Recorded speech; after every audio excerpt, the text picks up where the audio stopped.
everyone, and welcome to another edition of the InsideLowell Daily Pulse, the Tuesday, September 2nd edition of the Daily Pulse. I'm your host, Teddy Panos, coming here from the WellPoint Studios here on this first day of, well, it's not fall on the calendar, but for all intents and purposes, the day after Labor Day. Yeah, it's fall. It's also a special edition of the Daily Pulse, one more of our candidate forums in the Lowell City Council elections that are featuring preliminary elections on September 9th. And today, you might have caught the glimpse on that first quick camera shot there. We are going to be chatting with the three candidates vying for the two spots on the general election ballot in November in District 8. The Upper Highlands neighborhood district here in the city of Lowell. Going to introduce them to you from left to right on your TV screen, laptop, cell phone, however you're viewing this. Marcos Candido, welcome Marcos. Hey. John Dakota, welcome John. Hey. And Francisco Maldonado, welcome to you as well. Thank you. Great to have you here. Thank you to all of you for agreeing to participate in these candidate forums and providing voters another opportunity to learn a little bit more about your campaigns and your visions for the city. And thank you as well for agreeing to change the date to accommodate some travel plans to Geneva that we will probably going to talk about before this debate is through. First, let me just remind everybody that our Daily Pulse is brought to you by Ray Booten, licensed realtor in Massachusetts and New Hampshire, certified appraiser in both states as well. So if you're looking to buy or sell a home, a business, or a commercial property, you need to get in touch with Ray Booten today. And you can find him easily enough online, realestaterayBooten.com. Thank you as well to our friends at WellPoint for hosting us here in the WellPoint Studios.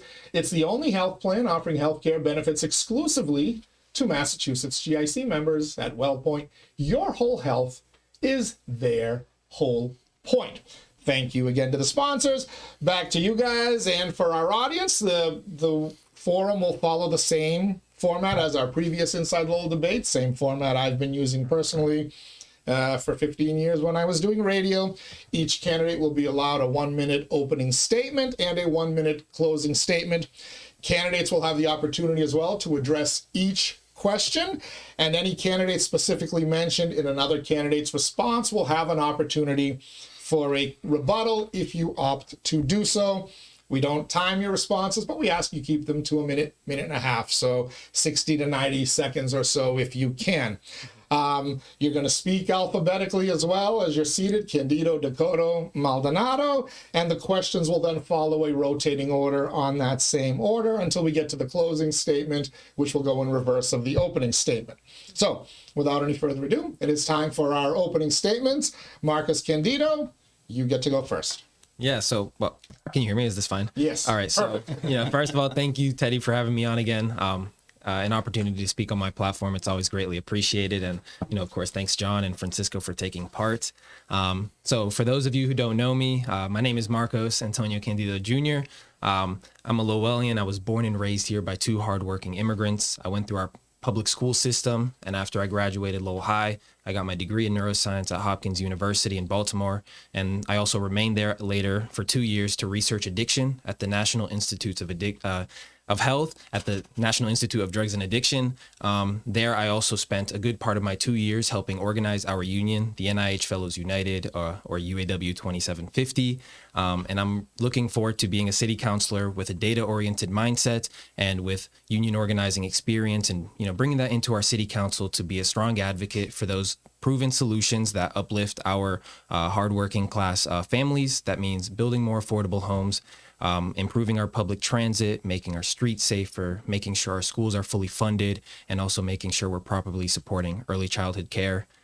And also, so, a lot of families are struggling in this city. The status quo is hurting them. And I think we really need a bold vision and a bold platform to, turn Lowell around and make sure it's a city capable of protecting everyone, uplifting everyone. And I also hope that by the end, I make it clear that I am that candidate. So yeah, thanks for having me on. All right. Thank you, Mr. Dakota. Teddy, thank you. Appreciate the invite and the opportunity to speak with these fine gentlemen. I am running for re-election. I've been your District 8 City Councilor for the last 20 months. And once again, my platform is efficiency and accountability in government. A little background on myself.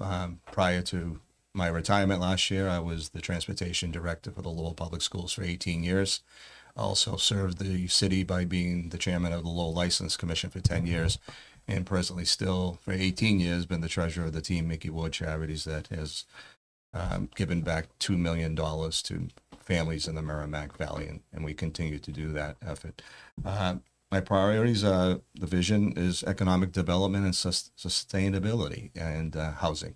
And those are topics that I think we'll be discussing today, so I'll leave it at that. All righty. Thank you very much. Mr. Maldonado, your opening statement. Hello, my name's Francisco Maldonado. I've been a resident of the Upper Highlands for the last 28 years. I've been born here in Lowell. I've lived and worked my whole life in Lowell.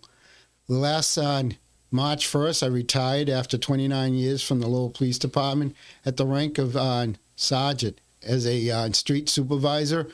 I was responsible for 15 police officers and also for managing life or death situations without anyone getting hurt. I was a union president. I fought for labor, and I represented 180 police officers for good wages. I'm an engineer by trade. I was planning to go work for Raytheon, but I ended up working for the Lowell Police Department. I'm a veteran for Desert Storm. I was out at Edwards Air Force Base for 4 years with the United States Air Force. I want to continue serving the public. I want to continue doing what I've been doing for the last 33 years. I think I got a proven record of giving back to the community and representing the community in front of my own personal interest. Again, Francisco Maldonado, if I'm elected, I will be a full-time employee for you, the neighborhood. So vote number 1 on the ballot, Francisco Maldonado. All righty. Thank you, gentlemen. First question, we'll start with you, Mr. Dakota.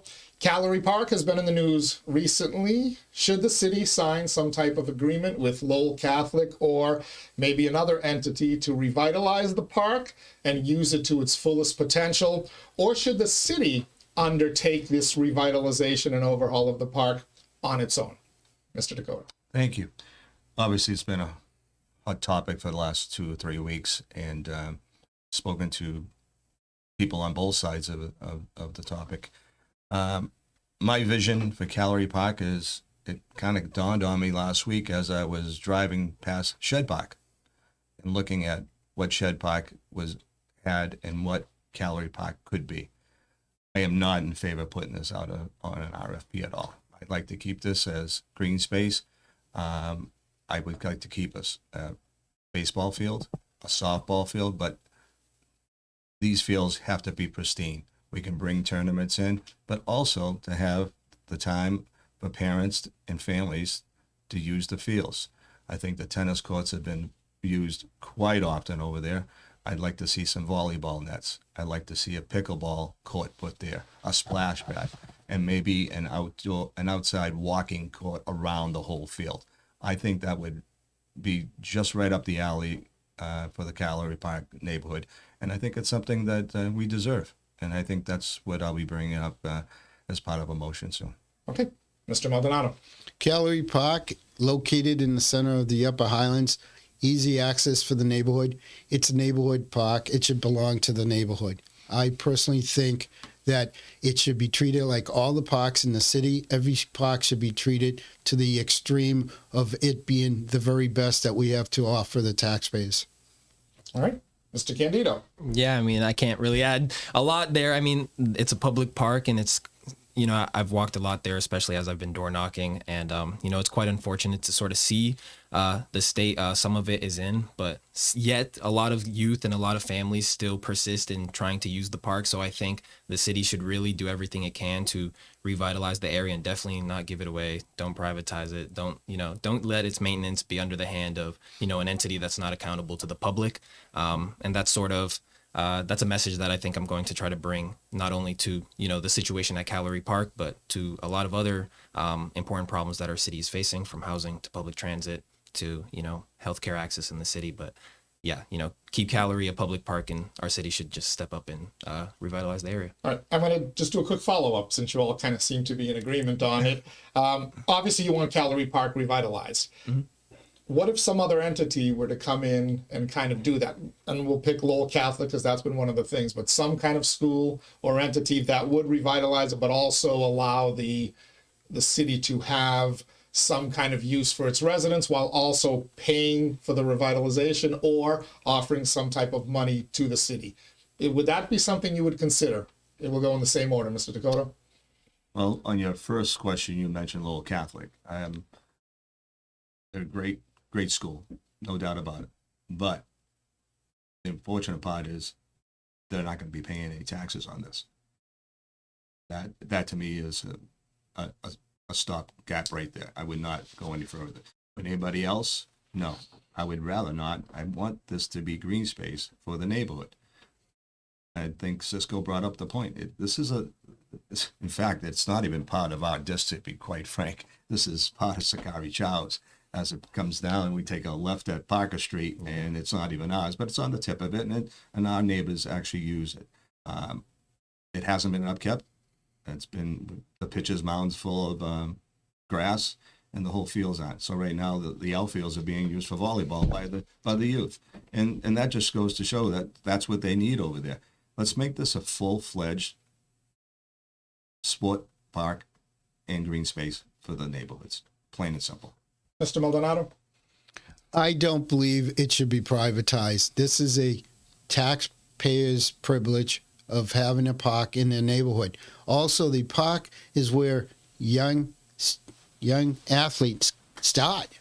And today, we should be investing in the youth of into the future and giving them an opportunity to have an area that they don't have to have money or wealth to enjoy or to compete. So I think the park should never, any park that belongs to the city should never be privatized.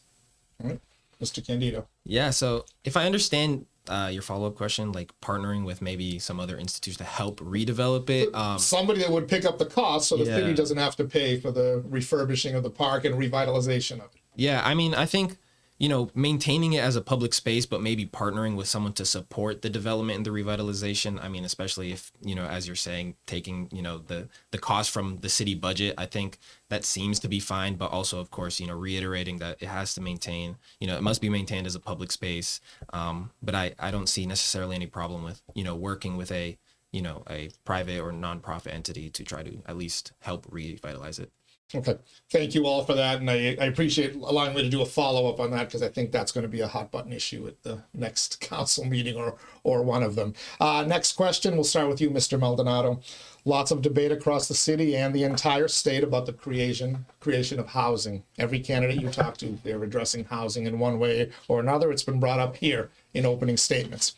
Do you support additional measures to create housing in the city that would also create additional housing in District 8? And if so, what specific types of housing developments would you approve of if you are seated on the council? I do support additional housing, but the unfortunate thing is there's not much land available to build housing that accommodates what people should have, especially in a single residential zone, okay? Unfortunately, the lots that are being developed in the neighborhood that I'm going to represent is on lots that have been open for some time, and developers are going to go in there and they're going to try to put as many units in there as possible because it's more profitable. It's going to change the neighborhood, and it's going to bring in more traffic and more parking issues that we've already discussed numerous times, that are people who are paying taxes, who are asking for their voice to be heard. And if I represent my neighborhood, their voice says, hey, we need to stop with reckless development. The developers are making money, and it's affecting our public life and our public wealth and just simply the quality of life in those neighborhoods. So again, I do support development if you have the property and the right location for it. All right. Mr. Candido. Yeah, so housing, the housing crisis, it's an immense problem in our city. And I think our city council must, deal with it right away. It's got to start, it should have started years ago. So yes, I support, fully support building more especially more truly affordable housing throughout our city. And even in District 8, I mean, there are plenty of areas for it. So first, I would like to reiterate the importance of passing the housing production plan to really streamline and lower the costs and support the building of affordable housing throughout the entire city. So we've got to start with, main streets and areas that have empty lots. I'll talk about that in a sec, but, and also I think the importance of passing the housing production plan is that it would give us also priority for some state money so that the costs are not totally incurred by our city alone. And this year alone, state money for affordable housing is at $800 million, and that's set to increase. And I think our city needs to be doing everything it can to, really take a good chunk of that money to sort of develop our city. One point of contention with, the incumbent John Dakota is that he had actually rejected the Lowell Housing Production Plan, which in an effort to reduce the amount of housing built in his local community, he ended up rejecting building more affordable housing throughout the entire city. And, to speak specifically on housing in District 8, a few places come to mind, the Middlesex Plaza that's near the Rourke Bridge. I mean, this is an area that's extremely unfriendly to anyone but cars. And, these businesses lack foot traffic and the parking lots are, massive and remain empty for most of the year. This is a place that's ripe for a revitalization that includes, multifamily homes, more small businesses. It increases our tax base. It also supports small businesses by increasing foot traffic to them, and it would be a major boon to our city. Okay, thank you, Mr. Candido. Mr. Dakota, your question, but also I'll give you some extra time if you choose to take it. That's fine. Since you were specifically addressed there. That's fine. Well, as the current counselor for District 8, the most important thing is maintaining the character of the neighborhood. And it has become quite clear to me that we don't want to be building rising buildings on postage stamps in the Upper Highlands, increasing density and parking. That's what it is at this point. The city has focused on increasing the housing base, and I did some due diligence last night, and I wrote down some numbers of what we have done in the last 2 years and what's going to be happening. And the number was kind of staggering to me. Acre Crossing opened up in November, 32 affordable condos. The Hildreth building, ready to open up, has 52 market rate buildings going up. 733 Broadway right now is being worked on, should be finished soon. 49 affordable apartments. River's Edge is looking at phase 4 right now. They're including 16 town duplexes. 16 have to be owner occupied, where the other 16 have to be Section 8. Chelmsford at Plain Street is expecting to beginning of next year. 80 affordable apartments. The Lowell Housing Authority already has 2 projects that are ready to get going. 90 affordable rental units at Merrimack at Decatur Street, and another 28 at Merrimack at Cabot. You add up those numbers and add another 500 to the Link project, which will be complete in 5 years, we're looking at close to 900 housing units that will be built in the city. So when Mr. Candido says I voted against it, the thing was, we're working with our partners. We're working with CBA. We're working with Merrimack Valley Partnership. We're working with LHA to put it in. As it pertains to the Upper Highlands, I was up against that. Now he mentions, as you say, I can respond to what he's saying.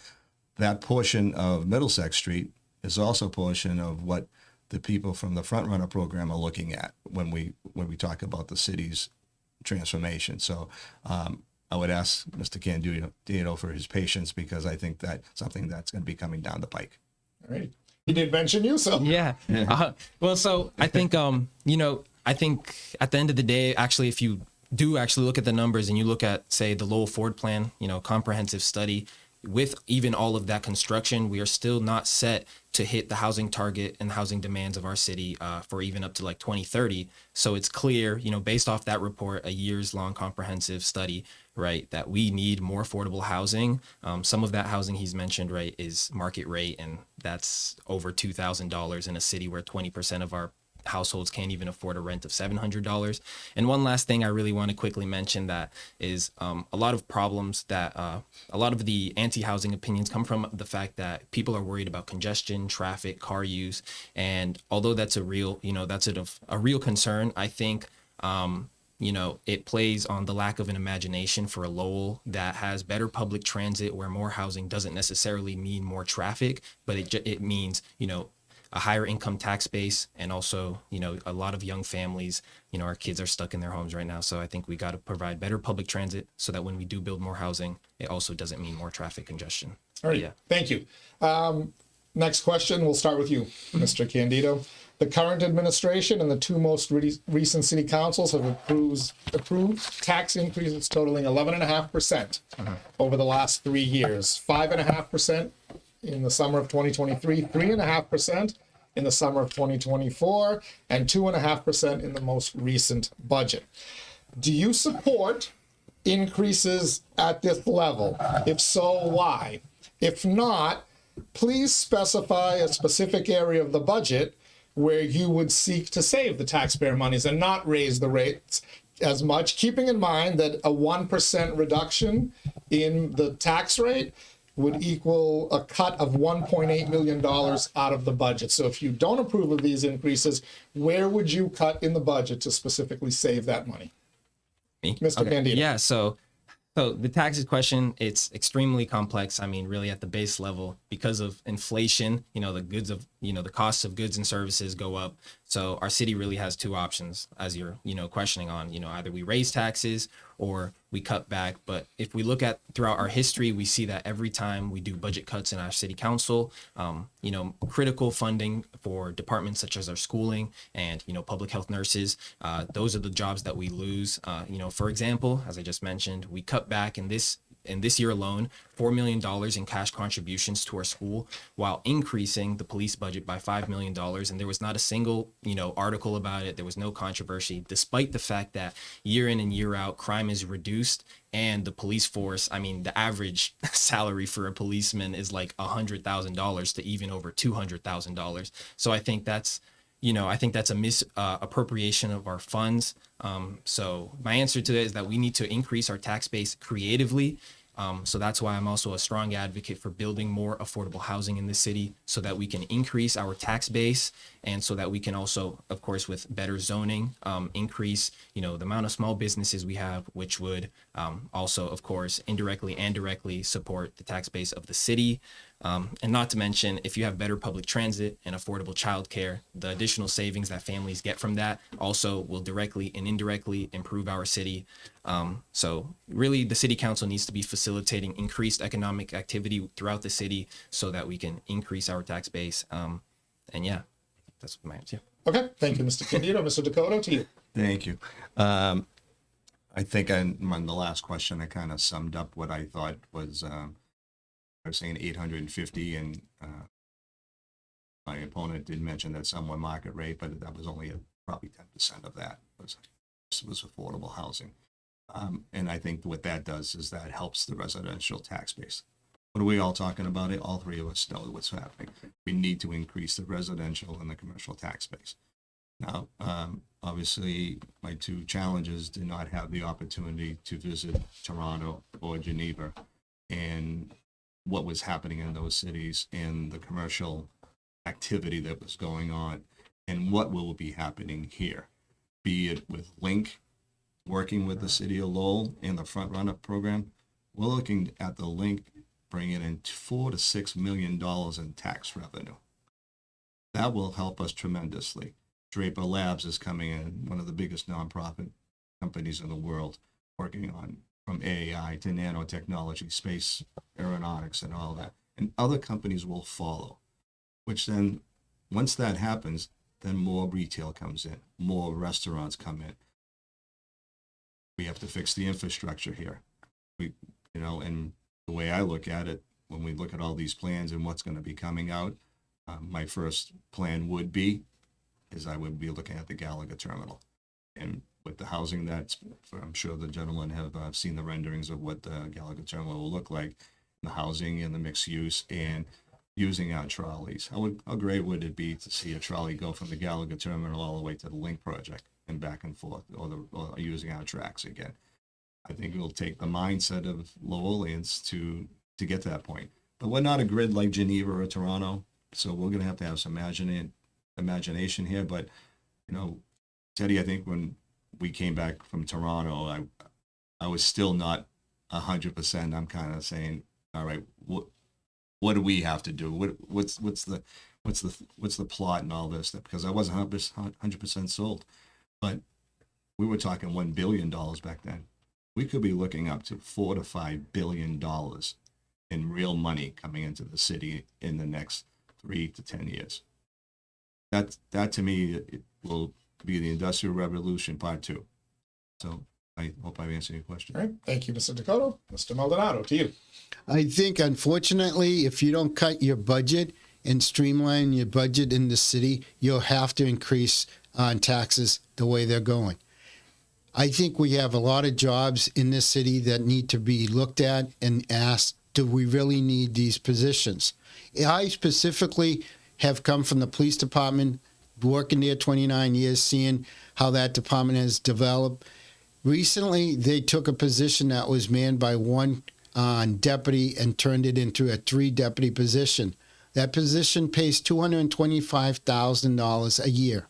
That's $250,000. That's at 1%. You said if we go down 1.7, 1.8 is a 1% reduction. That's 0.5% that we can reduce. I think if you look at the other departments, the police department, start where I know, but also look at the fire department and other departments in the city, I think you can find some money to reduce the costs. We have to be more efficient with our costs. We have to bring down the cost for the city government. If we're expecting our citizens, the neighborhood, to cut back, they're cutting back. I know, canvassing in my neighborhood, I know people are financially hurting. You know why? Because their prestige neighborhood lawns that I used to go by are now crabgrass. They're not being manicured like they used to. And people don't talk about their finances, but if you make observations, you can see that people are hurting financially. So you said specifically, yeah, I would look at the budget and cut back on management. And we also need good paying jobs at the bottom, because those are the guys that actually do the work in the city. So, yeah, taxes have to continue going up if you spend a lot of money. Okay. Thank you, gentlemen. Next question. We start with you, Mr. Dakota. We're still on funding. Schools have been mentioned. Other departments have been mentioned. But let's focus on the schools. Do you believe the city is properly funding Lowell Public Schools, taking into account cash contributions and maintenance of effort, and kind of looking at the giant pile of money that is in there? Is that enough? Is the city doing enough on those two fronts to fund Lowell Public Schools? Mr. Dakota. First off, I have to say I'm proud of what I did in making that motion to restore $2 million to that budget that was cut by $4 million. Having worked at the public schools for 18 years, I understood what the needs were, and I thought it was a good compromise between the city manager and the superintendent of schools. We all know that this upcoming budget is going to be a very lean year for both the school department and the city, because the ARPA money and the ESSA money are gone. But then again, the city has also given the schools over and above net school spending for years. So do I want to cut another $5 million? I don't want to do that. We need to be a little bit creative in some of the positions that we have.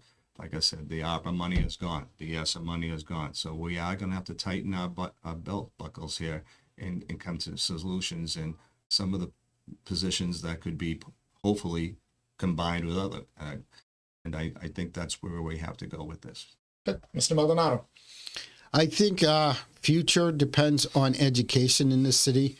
We're a poor community, and we need to spend all the money that we can spend getting the next generation to lead this city. I think if you spend $1 now, that dollar could be turned into millions with a good education. Some of these kids are going to go out and become millionaires, and hopefully they come back and support the city the way it should be supported. So education should be on the top of our budget and should be funded. Okay, Mr. Candido. You know, bottom line, no, we're not funding the schools as much as we need to. You know, not to, you know, John Dakota just mentioned actually that we are spending over and above net spending. But actually, if you go on the website of the Department of Elementary and Secondary Education, that's a state department, you know, that looks at and sets standards for school spending. Lowell is actually close to the bottom of spending on our schools. And also, of course, as I mentioned, we just cut $4 million from our cash contributions. And despite the fact that, and you know, that was after the budget was planned for it not to go up, and it still went down by $4 million. And although we did scrounge up $2 million, I mean, given the budget situation, we could have funded our schools, and it's also necessary with the funding now. We're actually under some of the standards set by that department I just mentioned. I think, you know, these budget cuts are, you know, really nonsensical considering, you know, the fact that we have the money and the fact that, you know, we have to understand that, you know, kids are our future, and we have to completely fund our schools over and above, make sure that their education is properly, you know, properly funded, properly supported from pre-K to 12, so that our kids are able to thrive, you know, grow up to be healthy, smart, strong residents. Yeah, so baseline, no, we're not funding our schools enough, and we should be funding them, and we do have the resources to do that. Yeah, you were addressed. Would you like an opportunity or? Quickly, he did mention with the lower tier, but we are still above net school spending. So I want to be clear that we are doing what we're responsible to do at this point. And it's my hope that Superintendent Skinner and City Manager Golden can work together so that we don't see a lot of layoffs. We are paying our people very well. I'll even bring up Cisco's name so you can get a piece of the action. Thank you. I'm ready. You know, the police and fire, and you know, their salaries and teachers' salaries are very good in the city of Lowell. Why are they good? Because we needed to pay these people who are excellent at their jobs. We were losing people left and right in this city 3 to 4 years ago to other towns, Drake and Chelmsford. Now we're paying people appropriately, and they're doing a good job. When it comes to crime in the Upper Highlands, and Cisco has been at our neighborhood meetings, Upper Highlands, barely any crime, barely, you know. And that's a testament to Captain Damaris and his staff out there in the Upper Highlands.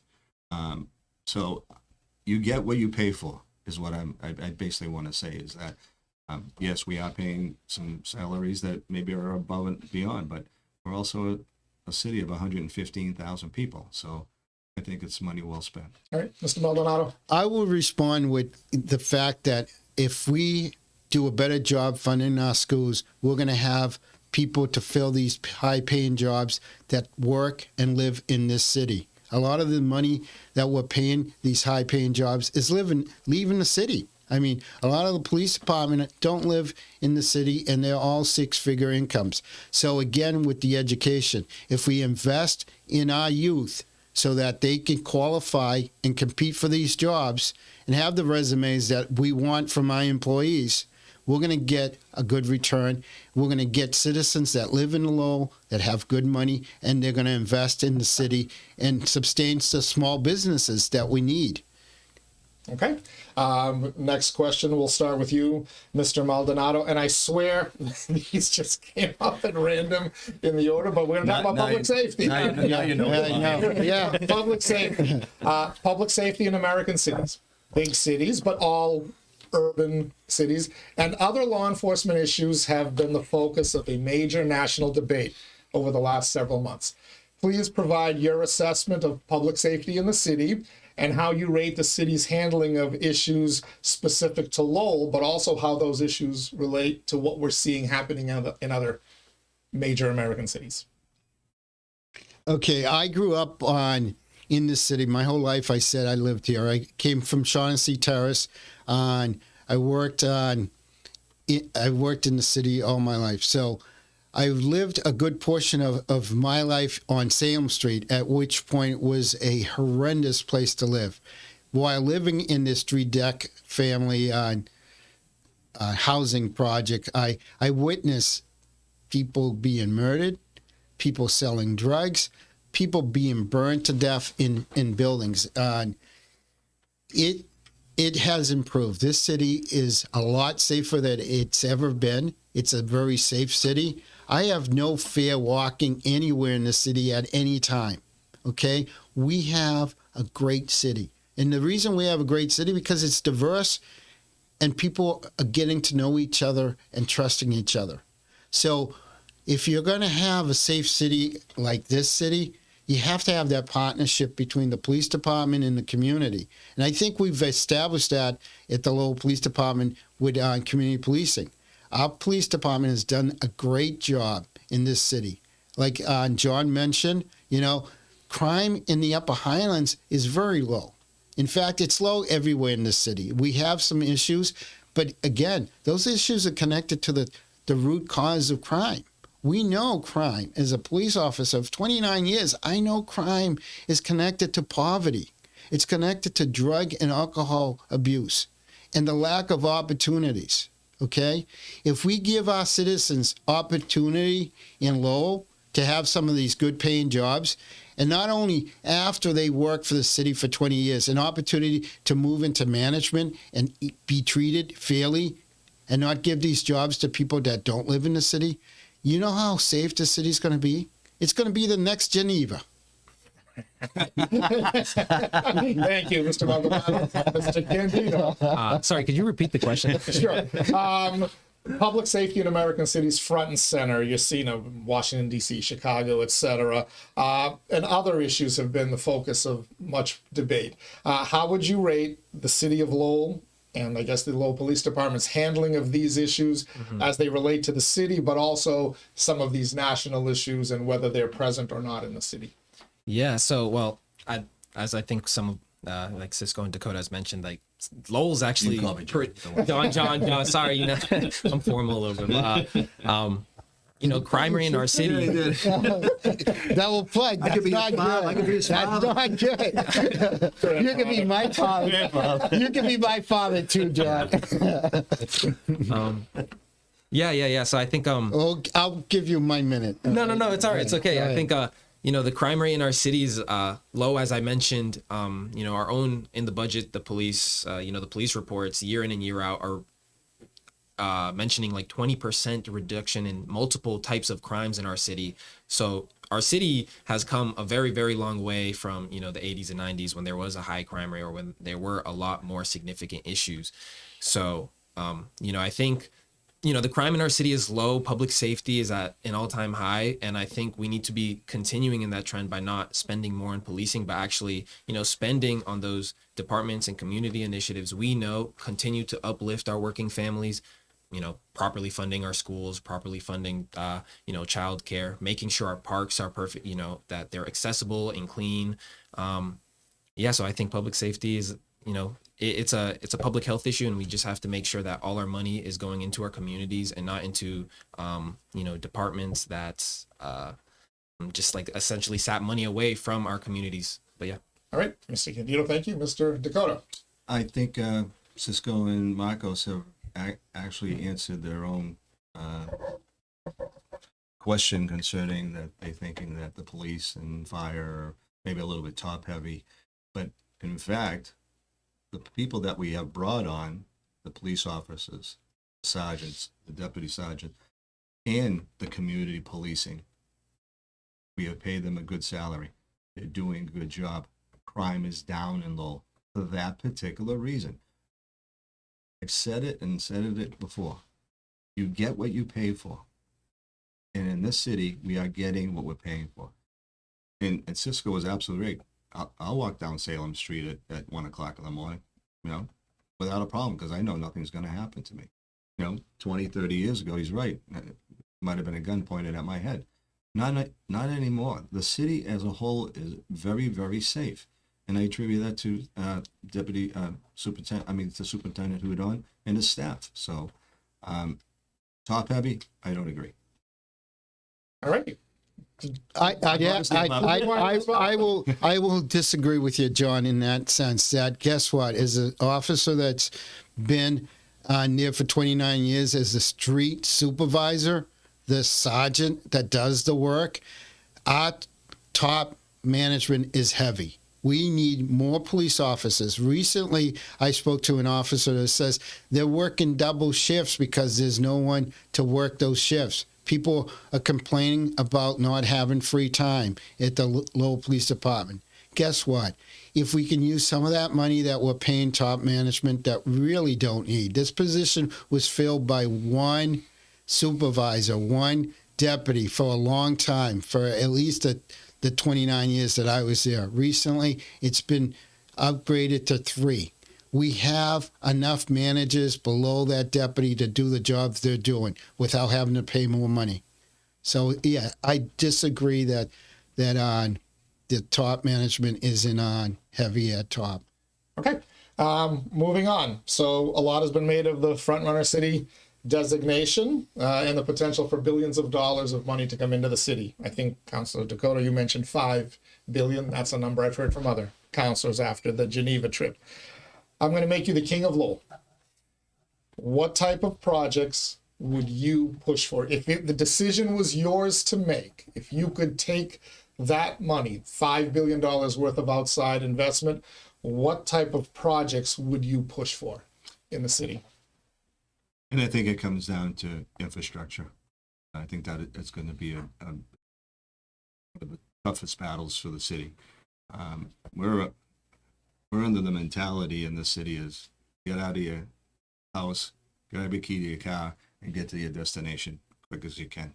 Where the acre and downtown will have to change a mentality where you're going to need, I think you'll need a change in the LRTA, the way they do business. I think you'll see a change in the way we use our trolley system.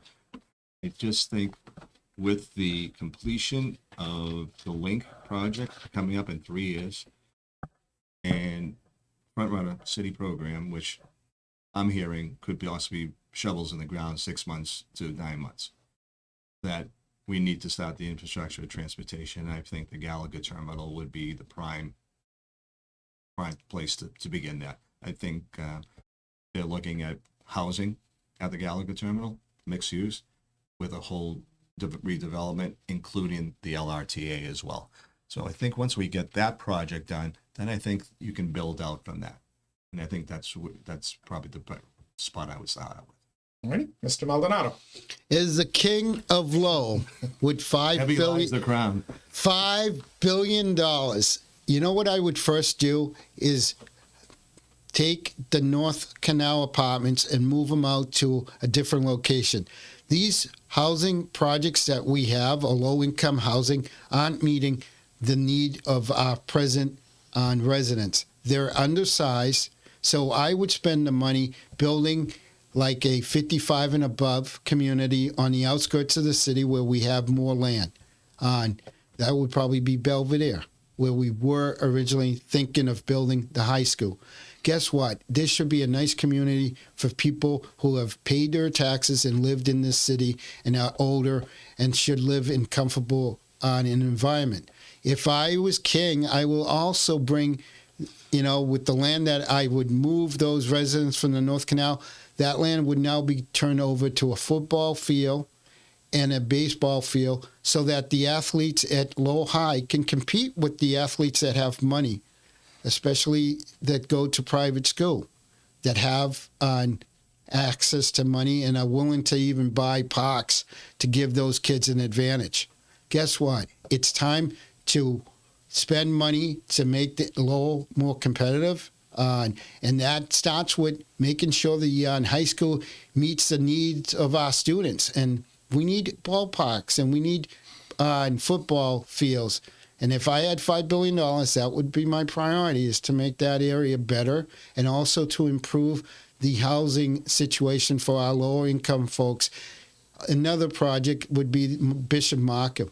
Those buildings should be torn down and rebuilt to a higher standard. You know, people are much bigger than they were physically back then. That project was a 1950 project, maybe over 50 years old. You know what I mean? A lot of this stuff has to be done over. So yeah, if we had a warrant, those are the things I would do. I'm glad you embraced being king. Thank you. You use that title greatly, Mr. Candido.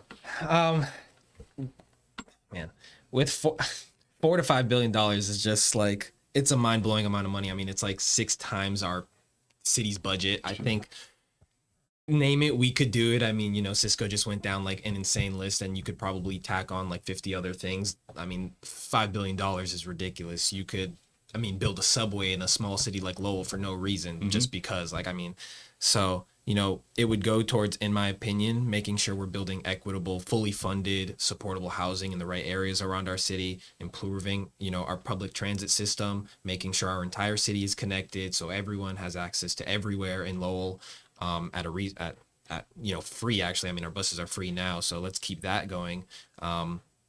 I mean, making sure all our parks are revitalized. I mean, there's an infinite amount of things you could do positively for the city. But I guess with some of my remaining time, I'd like to just mention the fact that, you know, outside of this $4 to $5 billion, our city does have the resources now to begin improving our people's lives. We don't have to, you know, imagine what we could do with $5 billion. Although we don't have $5 billion, we definitely have money to spend. I mean, as I've mentioned a few times, you know, just in this year alone, we increased the police budget by $5 million, despite crime going down and despite their high salaries. You know, what could we do with $5 million? We could, you know, let's start with that question. We could do a lot. With $1 million alone, we could provide every single Lowellian who gives birth in this city with a direct cash contribution of $750. That's a huge amount of money that helps, especially low-income families, bridge achievement and health gaps. And there's, you know, a multitude of other things that we could do with the money that our city has right now. We just don't have the political will to redistribute our resources in the proper way. All right. And I apologize. With the rebuttals, I screwed up the order there. You were supposed to get that question first. Oh, sorry. But We all knew he was going to screw up. Didn't we said it before? I went deep into the debate, but I do have time for one more question. And instead of starting with Councilor Dakota, I'm going to start with you since you got that one first. At the July 22nd City Council meeting, Councilor Kim Scott asked for a report on infrastructure spending by district over the last 5 years. May 13th, Councilor Robinson wanted to know how many development projects were permitted and completed in the last 12 months, also by district. So a lot of focus on which district is getting what resources, are there enough, and whatever. Since the change to the hybrid system of government, has District 8 received the attention that you believe it deserves? I think I mean, our city hasn't really massively improved our, you know, the amount of development we're doing. I don't think it's changed too much. The same streets I walk on every day, especially as I've been door knocking, are still the streets that for years have been, you know, essentially have craters, have no sidewalks. You know, Calorie Park, it's right next to District 8, not District 8, but, you know, that park still remains, you know, what's it called? Unkempt. So I think District 8 has continued to use I guess I would say a similar amount of resources, but we are just simply not using the resources properly. Actually, I'd like to quickly mention that, you know, our city manager has $20 million allocated for, you know, capital improvements towards our roads. But a lot of that money is being spent on just essentially reinforcing the same sort of urban design that has led us to this problem in the first place. So I don't even mind if the amount of resources we use don't increase. I'm a really strong advocate for making sure that our resources are going to the proper things that they should be going to. You know, to call back on the city manager's fund, if we're spending $20 million to improve our roads, why aren't we also improving the urban design? Where's the bike lanes? Where are better bus lanes? I mean, so before even talking about more money, let's use the money we do have, you know, properly. All right. Thank you. Mr. Dakota? I think that question is not a district question. I think it's more of a citywide question, because I don't know if you can capitalize every district and, you know, the amount of space. And if you look at what we're doing for rehabilitation in a lot of these mills and buildings that we're doing, a lot of these is, Acre Crossing, Hildreth, Broadway. These are all buildings that are there, that we're rehabilitating. Infrastructure. We've done quite a bit in the Highlands. Highland Ave has been done. Ruth Street has been done. I'm very happy to see that Westford and Stedman now has lights up at, which is one of the most dangerous intersections, trying to get in and out of Stedman Street. And that is, we're just waiting for National Grid to turn the button on, which, as you know, National Grid doesn't seem to be in a rush to do anything. But once that's done, I think that'll be a great addition to that neighborhood. Our streets are in fairly good shape. I've spoken with the city manager on certain streets that I would hope that we've done additionally that were not on the list. And I will have a list for him for the next fiscal year as well. Mr. Maldonado. I like the system that we have presently for voting on. Districts are good because it gives those councilors that represents those district a smaller portion of the city to be in touch with those residents and find out what their needs are, and to be able to bring back that voice to City Hall and make sure they're heard. I think that is a good thing. And also, I believe that the spending should be fairly equitable for all the districts, and that should be something that you as a city councilor for that district should keep your eye and have oversight how the money is being spent. I think all our districts should be treated equally. Every district should have the same amount of care. Doesn't take money to do that. So, no, the system is working. I think it's going to work even better if I'm elected, because I'm going to go out and voice the concerns of the citizens in my district at City Hall. All right. Thank you, gentlemen. That concludes the question and answer session. Closing statements. Mr. Maldonado, you get to go first. Thank you, Ted. Thank you for having me here. And I'd like to just point out to the community up in District 8 that I've been doing this job as a public servant for the last 33 years. I just want to continue serving you. I understand what it is to take an oath and have a fiduciary responsibility to the citizens that you've swore to put their interests ahead of your own interests. If you elect me on September 9th, you have to vote number 1, Francisco Maldonado, on the ballot. I think as your candidate, your voice is going to be heard at City Hall. I'm going to represent you fairly, and I'm going to go out and meet with you and bring that concern back to City Hall. So again, vote. That's the most important thing you can do is vote. All right. Thank you, Mr. Maldonado. Mr. Candido. Okay. Oh, sorry. No, Mr. Dakota. Twice I've screwed up the order. So, I don't think he likes you too. no. Trying to catch me off guard. Mr. Dakota, your closing argument. My closing out. First, I think this is an awesome day for the fact that District 8 has a preliminary. It's good to see Marcos and Cisco coming out and wanting to be part of the system. It makes me feel good that I'm sitting here and talking with them. They're both fine gentlemen.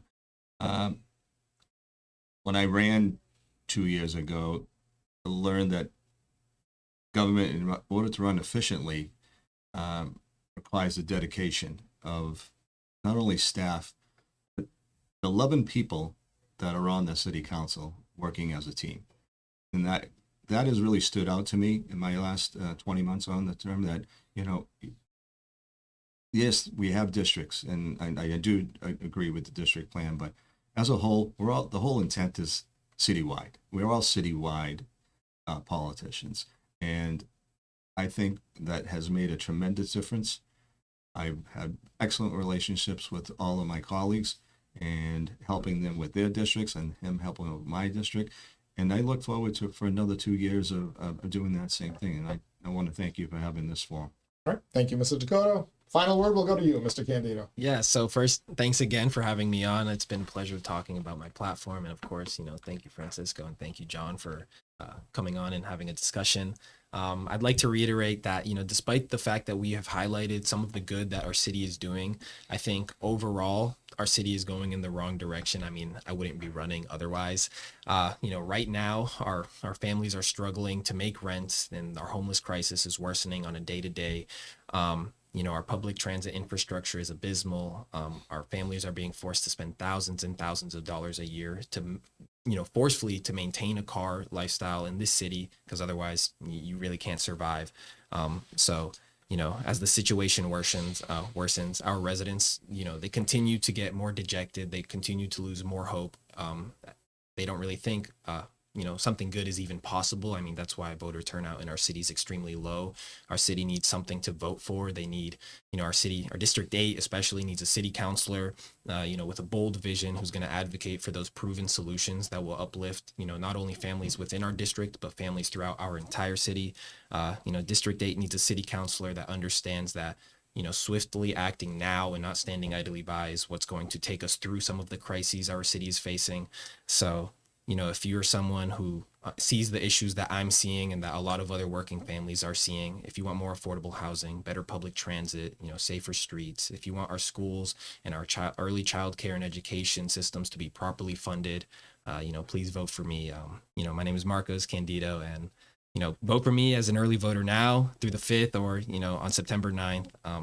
I would be more than happy to be your city councilor and a very strong advocate for our working class residents. All right. Thank you to all of you. 3 voices for the Upper Highlands. 2 of you will advance and maybe get to do this again with me in October, heading into the November 4th general. But I think there's enough similarities, but also enough differences in the answers there that folks will have a clear-cut choice as to who they want to vote for. Thank you so much to the 3 of you. Good luck out there on the campaign trail. Thank you, Ted. All right, and thanks to you for tuning in as well. This wraps up our special Daily Pulse shows with the candidates vying in the city's preliminary elections. Now, as you heard them mention, it's time to vote. The mail-in ballots are already available. You better hurry up, though. It is September 2nd as we're recording this, so those have to be in by the 9th. Early voting is going on, as mentioned, as we speak. And, of course, preliminary election day, September 9th. Polls open at 7 a.m., close at 8 p.m. We'll remind you to get out and vote. We'll also remind you that after you do, tune in to Inside Lowell live on Tuesday, September 9th. Our election night coverage will continue here. Get your results fast. Get them first. Here on InsideLowell.com with the most experienced election coverage team around. I'll be here. I'll be joined by Jerry Nutter, John Leahy, Jim Leary, Asa Stutz, and Greg Pappas, and a number of other folks who know the city well and know elections well here in the city of Lowell. So make sure you tune in. Thanks for tuning into this Daily Pulse podcast. We'll be back tomorrow with former Mayor Bill Samaras and hopefully City Manager Tom Golden. See if we can get more details and a recap of the Frontrunner City visit to Geneva. Till then, everybody stay safe. Enjoy this beautiful early fall, late summer weather, whatever you want to call it. And I'll see you on the other side.